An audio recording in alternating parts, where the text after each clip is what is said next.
વાત કરીએ વડોદરાની તો વડોદરામાં સમા સાવલી નર્મદા કેનાલમાં કર્મચારીનું મોત થયું છે, જ્યાં સોલર પેનલ છે એ સાફ કરતા કર્મચારી ડૂબતા મોત નીપજ્યું છે। જ્યાં કર્મચારી સોલર પેનલ જે સાફ કરાઈ રહ્યા હતા ત્યારે આ બનાવ બની, જ્યાં કર્મચારી કેનાલમાં લાપતા થતા પરિવારના સભ્યો દોડી આવ્યા હતા। ત્યારે ફાયર બ્રિગેડે યુવાનના મૃતદેહની શોધખોળ હાથ ધરી, જ્યાં સુપરવાઇઝરની બેદરકારીના કારણે કર્મચારીનો જીવ ગયો છે। ત્યારે સુપરવાઇઝર પર કડક કાર્યવાહી કરવા અને વળતરની માંગણી કરવામાં આવી છે। કે આ જે સોલર પેનલ છે એ એટલી બધી હળી ગઈ છે કે એની આઉટડેટેડ થઈ ગઈ છે। એ આઉટડેટેડ પેનલ ઉપર તમે વર્કિંગ શું કરવા કરાવે છે? તંત્ર કરાવે છે કે કોન્ટ્રાક્ટર કરાવે છે? એની વચ્ચે શું ગલફત છે આપણને ખબર નથી કે કોન્ટ્રાક્ટરને કેવી રીતે આવી રીતે ચાલુ રાખે છે। ઘોડા છૂટી ગયા પછી તબેલાને તાળું મારવાનું એવું તંત્ર કરે છે।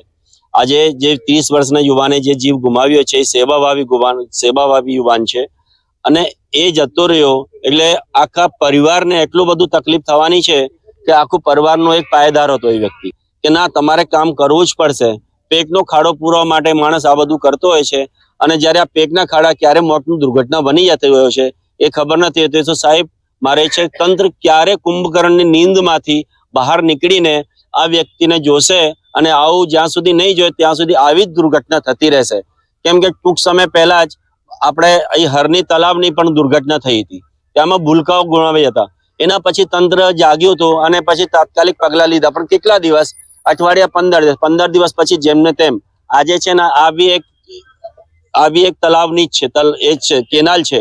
કેનાલ ઉપર લગભગ હું માનું છું કે દર 15 દિવસે કે મહિને 2 મહિને 6 મહિને કોક ના કોક વ્યક્તિ જીવ ગુમાવે જ છે।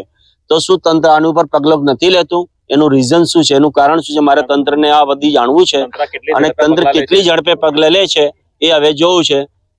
જનરલી અત્યારે તો સૌથી પ્રેસ વસ્તુ એ છે કે હાલની તારીખમાં આ વ્યક્તિની જે ડેડ બોડી છે વહેલી તકે મળે અને તંત્ર કામ લાગે, એ અમારી તંત્રની જોડે માંગણી છે।